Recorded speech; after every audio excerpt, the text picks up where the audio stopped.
We're less than a week away from the 29 May general elections. 28 million South Africans are called to the polls to elect new national and provincial governments. To help indecisive voters make up their minds, Johannesburg Journal is looking into party manifestos. Every day we investigate what some of the biggest players are promising to South Africans. The order in which the different parties are presented was decided by a draw. I'm Julien Trévian, you're watching Manifesto Explained on Johannesburg Journal. Today we focus on the Freedom Front Plus. The fifth political party in the current National Assembly could get around 2% of the national vote. Pieter Groenewald is the co-founder of the party and its leader since 2016. Under his leadership, the party has managed to attract voters outside of its traditional base of support, the Afrikaner public.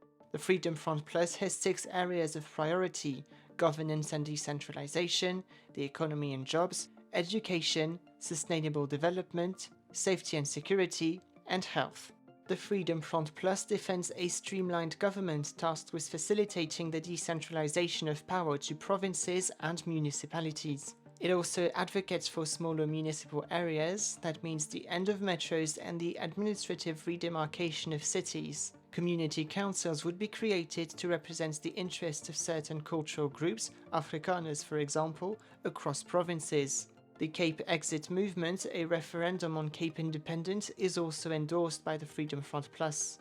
Government expenditure should be limited to tax revenue collected, and an upper limit would be set by a new fiscal commission. Personal and company tax would be lowered to stimulate investment. Infrastructure development and facilitating private investment would be the government's priorities. All state-owned enterprises would be privatized, including Transnet and Eskom.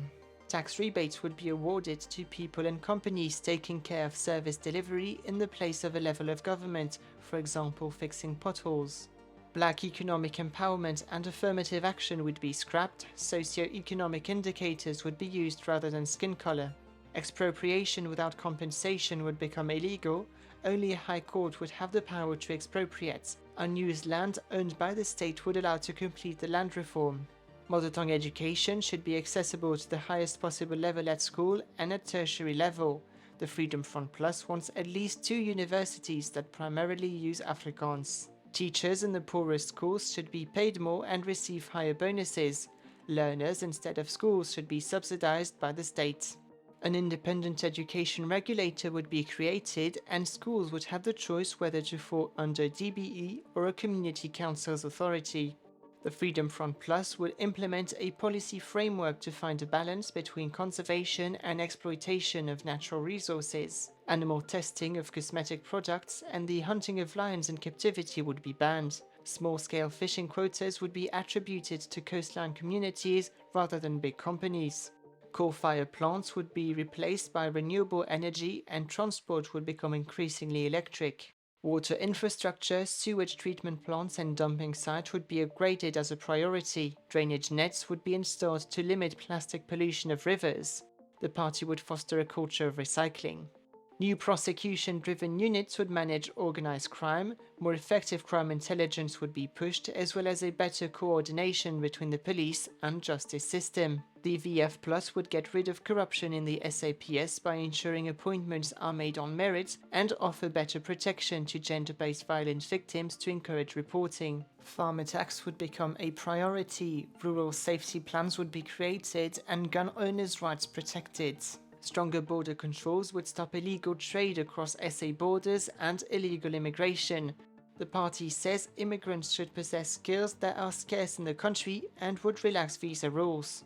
The Freedom Front Plus opposes the NHI, which it believes to be unconstitutional. It would urgently upgrade public healthcare infrastructure and would facilitate cooperation between the public and private sectors for training and expertise. This takes us to the end of this explainer. Thank you for watching.